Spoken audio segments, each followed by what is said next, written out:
ರಾಯಚೂರಿನಲ್ಲಿ ಒಂದೇ ಕುಟುಂಬದ ಮೂವರು ಫುಡ್ ಪಾಯ್ಸನ್ಗೆ ಬಲಿಯಾಗಿರುವಂತಹ ಘಟನೆ ನಡೆದಿದೆ. ಅಸ್ವಸ್ಥರಾಗಿದ್ದ ತಂದೆ, ಇಬ್ಬರು ಮಕ್ಕಳು ಸಾವನ್ನಪ್ಪಿದ್ದಾರೆ. ಸಿರವಾರ ತಾಲೂಕಿನ ಕೆ ತಿಮ್ಮಾಪುರ ಗ್ರಾಮದಲ್ಲಿ ನಡೆದಂತಹ ಘಟನೆ ಇದು. ಒಂದೇ ಕುಟುಂಬದ ಮೂವರು ಫುಡ್ ಪಾಯ್ಸನ್ಗೆ ಬಲಿಯಾಗಿರುವಂಥದ್ದು. ತಂದೆ ರಮೇಶ್ 38 ವರ್ಷ, ಮಗಳು ನಾಗಮ್ಮ 8 ವರ್ಷ, ದೀಪ 6 ವರ್ಷ ಮೃತರು ಅಂತ ಹೇಳಿ ಗುರುತಿಸಲಾಗಿದೆ. ತಾಯಿ ಪದ್ಮಾ, ಮಕ್ಕಳಾದ ಕೃಷ್ಣ, ಚೈತ್ರ ಅವರನ್ನ ಆಸ್ಪತ್ರೆಗೆ ದಾಖಲಿಸಿ ಚಿಕಿತ್ಸೆಯನ್ನು ಮುಂದುವರಿಸಲಾಗಿದೆ. ನಿನ್ನೆ ರಾತ್ರಿ ಊಟ ಮಾಡಿ 6 ಜನರು ಕೂಡ ಮಲಗಿರ್ತಾರೆ. ಇದ್ದಕ್ಕಿದ್ದ ಹಾಗೆ ಅಸ್ವಸ್ಥಗೊಂಡಿರ್ತಾರೆ. ರಾತ್ರಿ ಹೊಟ್ಟೆ ನೋವಿನಿಂದ ನರಳಾಡ್ತಾ ಇದ್ದಾರೆ. ಮುಂಜಾನೆ ಅವರನ್ನು ತತ್ಕ್ಷಣಕ್ಕೆ ಆಸ್ಪತ್ರೆಗೆ ದಾಖಲಿಸುವಂತಹ ಕೆಲಸ ಆಗಿತ್ತು. ಲಿಂಗಸಗೂರು ಆಸ್ಪತ್ರೆಯಲ್ಲಿ ಚಿಕಿತ್ಸೆ ಫಲಿಸದೆ ಒಂದೇ ಕುಟುಂಬದ ತಂದೆ, ಮಕ್ಕಳು ಸಾವನ್ನಪ್ಪಿದ್ದಾರೆ. ತಾಯಿ ಮತ್ತಿಬ್ಬರು ಮಕ್ಕಳಿಗೆ ಈಗ ಚಿಕಿತ್ಸೆಯನ್ನು ಮುಂದುವರಿಸಲಾಗಿದೆ. ಇದು ನಿಜಕ್ಕೂ ಕೂಡ ಫುಡ್ ಪಾಯ್ಸನ್ನಿಂದಲೇ ಆಗಿರೋದಾ ಅಥವಾ ಬೇರೆ ಏನಾದರೂ ಕಾರಣ ಇದೆಯಾ ಅನ್ನೋದು ಈ ಪ್ರಕರಣದಿಂದ ಮುನ್ನೆಲೆಗೆ ಬರ್ತಾ ಇದೆ. ಅದರ ಬಗ್ಗೆಯೂ ಕೂಡ ಈಗ ಪೊಲೀಸರು ಗಮನ ಹರಿಸಿದ್ದಾರೆ ಅನ್ನೋದು ಗೊತ್ತಾಗ್ತಾ ಇದೆ. ಮೂವರಿಗೆ ಈಗ ಆಸ್ಪತ್ರೆಯಲ್ಲಿ ಚಿಕಿತ್ಸೆಯನ್ನು ಮುಂದುವರಿಸಿರುವಂಥದ್ದು. ರಾಯಚೂರಿನಲ್ಲಿ ಫುಡ್ ಪಾಯ್ಸನ್ಗೆ ಒಂದೇ ಕುಟುಂಬದ ಮೂವರು ಬಲಿಯಾಗಿದ್ದಾರೆ. ಮತ್ತೆ ಮೂವರ ಸ್ಥಿತಿ ಚಿಂತಾಜನಕ ಅನ್ನೋದು ಗೊತ್ತಾಗ್ತಾ ಇದೆ. ತಾಯಿ ಮತ್ತಿಬ್ಬರು ಮಕ್ಕಳಿಗೆ ಸರ್ಕಾರಿ ಆಸ್ಪತ್ರೆಯಲ್ಲಿ ಚಿಕಿತ್ಸೆಯನ್ನು ಮುಂದುವರಿಸಲಾಗಿದೆ. ರಾತ್ರಿ ಊಟ ಮಾಡಿ ಮಲಗಿದಂತಹ 6 ಜನ ಇದ್ದಕ್ಕಿದ್ದ ಹಾಗೆ ಹೊಟ್ಟೆ ನೋವು ಕಾಣಿಸ್ಕೊಂಡು ಒದ್ದಾಡಿದ್ದಾರೆ. ತತ್ಕ್ಷಣಕ್ಕೆ ಸ್ಥಳೀಯರೇ ಅವರನ್ನು ಆಸ್ಪತ್ರೆಗೆ ದಾಖಲಿಸುವಂತಹ ಕೆಲಸ ಆಗಿದೆ. ಮೂವರು ಚಿಕಿತ್ಸೆ ಫಲಿಸದೆ ಸಾವನ್ನಪ್ಪಿದ್ದು, ಇನ್ನು ಮೂವರಿಗೆ ಈಗ ತೀವ್ರ ನಿಗಾ ಘಟಕದಲ್ಲಿ ಚಿಕಿತ್ಸೆಯನ್ನು ಮುಂದುವರಿಸಲಾಗಿದೆ.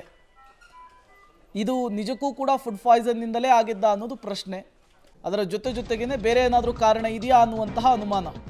ಜಮೀನಿನಲ್ಲಿದ್ದಂತಹ ಗೋರಿಕಾಯಿಗೆ ಕ್ರಿಮಿನಾಶಕ ಸಿಂಪಡಣೆ ಕಳೆದ 3 ದಿನಗಳ ಹಿಂದೆ ಕ್ರಿಮಿನಾಶಕವನ್ನು ಅದಕ್ಕೆ ಸಿಂಪಡಿಸಲಾಗಿತ್ತಂತೆ. ಇದೇ ಗೋರಿಕಾಯನ್ನು ತಂದು ಪಲ್ಯ ಮಾಡಿ ಸೇವಿಸಿತ್ತು ಕುಟುಂಬ ಅನ್ನೋದು ಗೊತ್ತಾಗ್ತಾ ಇದೆ. ರೊಟ್ಟಿ, ಪಲ್ಯ, ಅನ್ನ, ಸಾಂಬಾರು ಊಟವನ್ನು 6 ಜನ ಕೂಡ ಸೇವಿಸಿರ್ತಾರೆ. ಮಧ್ಯರಾತ್ರಿಯ ವೇಳೆಗೆ ಅಸ್ವಸ್ಥಗೊಂಡಿದ್ರು 6 ಮಂದಿ ಅನ್ನೋದು ಗೊತ್ತಾಗ್ತಾ ಇದೆ. ಜಮೀನಿನಲ್ಲಿ ಬೆಳೆದಂತಹ ಗೋರಿಕಾಯಿಗೆ ಕ್ರಿಮಿನಾಶಕವನ್ನು ಸಿಂಪಡಿಸಲಾಗಿತ್ತು. ಕ್ರಿಮಿನಾಶಕವನ್ನು ಸಿಂಪಡಿಸಿದರೂ ಕೂಡ ನೀರಲ್ಲಿ ತೊಳೆದ್ರೆ ಅದರ ಎಫೆಕ್ಟ್ ಇರಲ್ಲ. ಹಂಗಿದ್ದು ಕೂಡ 3 ಜನ ಸಾವನ್ನಪ್ತಾರೆ. ಇನ್ನು 3ರ ಸ್ಥಿತಿ ಕ್ರಿಟಿಕಲ್ ಇದೆ ಅನ್ನೋದಾದರೆ ಬೇರೆ ಏನಾದರೂ ಕಾರಣ ಇದೆಯಾ ಅನ್ನೋದು ಗೊತ್ತಾಗಬೇಕಿದೆ. ಬಟ್ ಒಂದೊಂದೇ ವಿಚಾರಗಳಿಗೆ ಹೊರಬರ್ತಾ ಇರುವಂಥದ್ದು. ಕ್ರಿಮಿನಾಶಕ ಸಿಂಪಡಣೆಯಾದಂತಹ ತರಕಾರಿಯನ್ನು ಸೇವಿಸಿದ್ದಕ್ಕಾಗಿಯೇ 3 ಜನ ಸಾವನ್ನಪ್ಪಿದ್ದಾರೆ. 3 ಜನರ ಪರಿಸ್ಥಿತಿ ಚಿಂತಾಜನಕ ಅನ್ನೋದು ಗೊತ್ತಾಗ್ತಾ ಇದೆ. ಇದು ತನಿಖೆ ಏನಾದರೂ ನಡೆದಿದ್ದೇ ಆದರೆ ಅಸಲಿಯತ್ತೇನು, ಬೇರೆ ಕಾರಣ ಏನಾದರೂ ಇದೆಯಾ ಅನ್ನೋದು ಗೊತ್ತಾಗಬೇಕಿದೆ. ಮತ್ತೊಂದು ಕಡೆ ಕುಟುಂಬಸ್ಥರ ಆಕ್ರಂದನವನ್ನು ಕೂಡ ನೀವು ಗಮನಿಸ್ತಾ ಇದ್ದೀರಿ.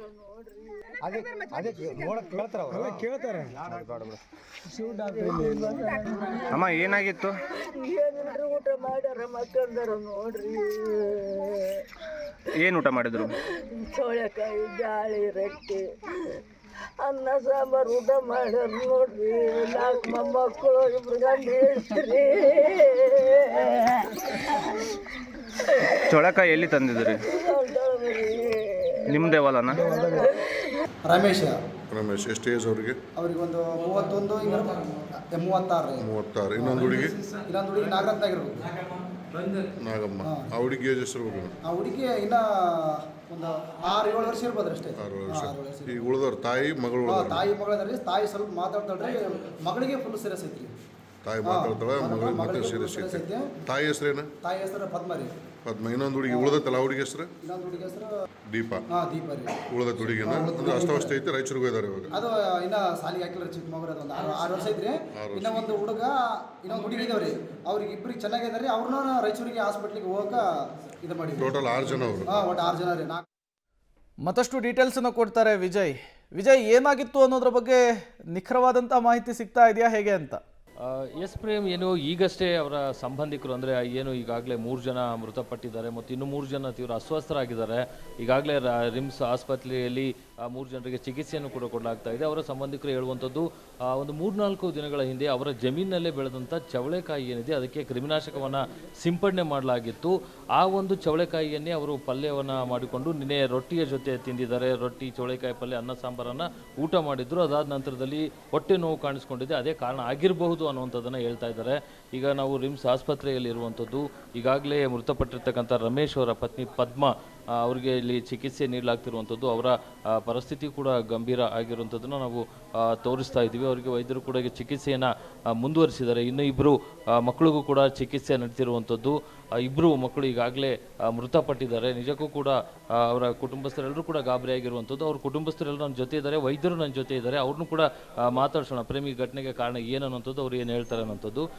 ಯಾವಾಗ ಇದು ನಿಮಗೆ ಗೊತ್ತಾಯಿತು ಮತ್ತು ಏನು ಕಾರಣ ಆಗಿದೆ? ಸರ್ ಅವರು ಒಮ್ಮೆಗೆ 2 ಗಂಟೆಗೆ ಫೋನ್ ಮಾಡಿದೆ. ರಮೇಶ್ ಅಂಬತ್ತ ತೀರ್ಕೊಂಡಂತ ಫೋನ್ ಮಾಡಿದಗಳಿಗೆ ಯಾಕಪ್ಪ ಅಂತಂದೆ. ಇಷ್ಟೊತ್ತಿನಾಗ ಯಾಕಪ್ಪ ಅಂದೆ.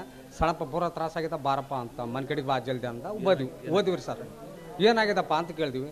ಏನಾಗಿದೆ ಅಂತಗಳಿಗೆ ಎಲ್ಲರಿಗೆ ಹೊಟ್ಟೆ ನೋವು 4 ಜನ ಹೊಟ್ಟೆ ನೋವು ಜಾಸ್ತಿ ಆಗಿಬಿಟ್ಟದಪ್ಪ. ಎದೆ ಚುಚ್ಚೋದು ನೋವು, ಹೊಟ್ಟೆಗೆ ಸಂಕಟ ಬಿದ್ದಂಗೆ ಆಗೋದು ಜಾಸ್ತಿ. ಊಟ ಏನು ಮಾಡಿರಪ್ಪ ಅಂತ ಕೇಳಿದೆ. ರೊಟ್ಟಿ, ಚೌಳೆಕಾಯಿ, ಅನ್ನ, ಬ್ಯಾಳೆ ಊಟ ಮಾಡಿವಪ್ಪ. ಇದನ್ನ ಬಿಟ್ಟು ಯಾವುದಿಲ್ಲ. ಮತ್ತು ಸರ್ ಮತ್ತು ಇದು ಏನು ಮಾಡಿದೆ ಅಂತ ಕೇಳಿದ್ವಿ ರೀ. ಕೇಳಿದಾಗ ಅವ್ರು ಏನಂದ್ರೆ, ಈಗ ಒಂದು 4-5 ದಿನ ಮುಂದೆ ಒಂದು ಸ್ವಲ್ಪ ಗೊಬ್ಬರದಾಗ ಗುಳಿಗೆ ಕಲಿಸಿ ಬಿತ್ತಾರಂತ.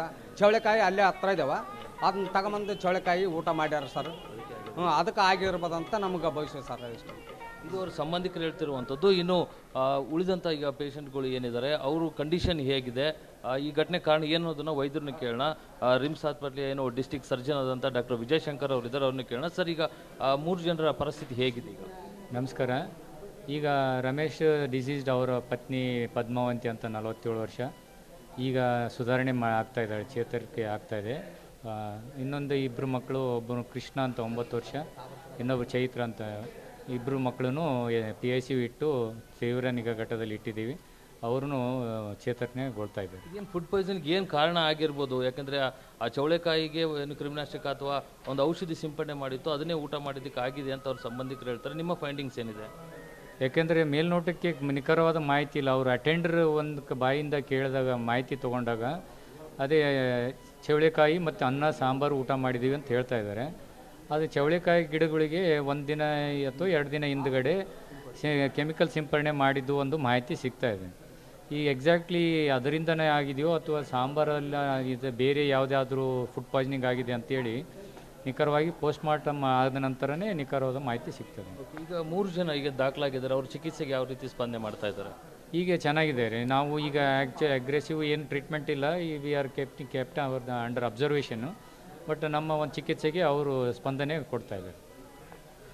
ಇದು ವೈದ್ಯರು ಹೇಳುವಂಥ ಮಾತು. ಪ್ರೇಮ್, ಒಟ್ಟಾರೆಯಾಗಿ ಏನು ಈ ಒಂದು ಘಟನೆಗೆ ರಾತ್ರಿ ಮಾಡಿದಂಥ ಊಟನೇ ಕಾರಣ ಅನ್ನುವಂಥದ್ದು ಈಗ ಮೇಲ್ನೋಟಕ್ಕೆ ತಿಳಿದು ಬರ್ತಿರುವಂಥದ್ದು. ಆದರೆ ಏನು ಈಗ ದಾಖಲಾಗಿರುವಂಥವ್ರ ರಕ್ತ ಪರೀಕ್ಷೆ ಇರ್ಬೋದು ಮತ್ತು ಮೃತರಾಗಿರುವಂಥ 3 ಜನರ ಮರಣೋತ್ತರ ಪರೀಕ್ಷೆಯಿಂದ ನಿಜವಾಗ್ಲೂ ಕೂಡ ಈ ಒಂದು ಘಟನೆಗೆ ಏನು ಕಾರಣ, ಅವ್ರು ಏನು ಊಟ ಮಾಡಿದಂಥ ಚೌಳೆಕಾಯಿಯಲ್ಲಿ ಬೆರೆದಂಥ ಆ ಕ್ರಿಮಿನಾಶಕ ಅಥವಾ ಔಷಧಿ ಏನಿದೆ ಅದೇ ಕಾರಣನ ಅಥವಾ ಆಹಾರದಲ್ಲಿ ಬೇರೆ ಏನಾದರೂ ಬೆರೆತಿತ್ತಾ ಅನ್ನುವಂಥದ್ದು ಕೂಡ ಮುಂದೆ ಈ ಒಂದು ತನಿಖೆಯಲ್ಲಿ ಬಯಲಾಗಬೇಕಾಗಿದೆ. Prem, okay, thank you Vijay ತಮ್ಮೆಲ್ಲ ಮಾಹಿತಿಗಾಗಿ.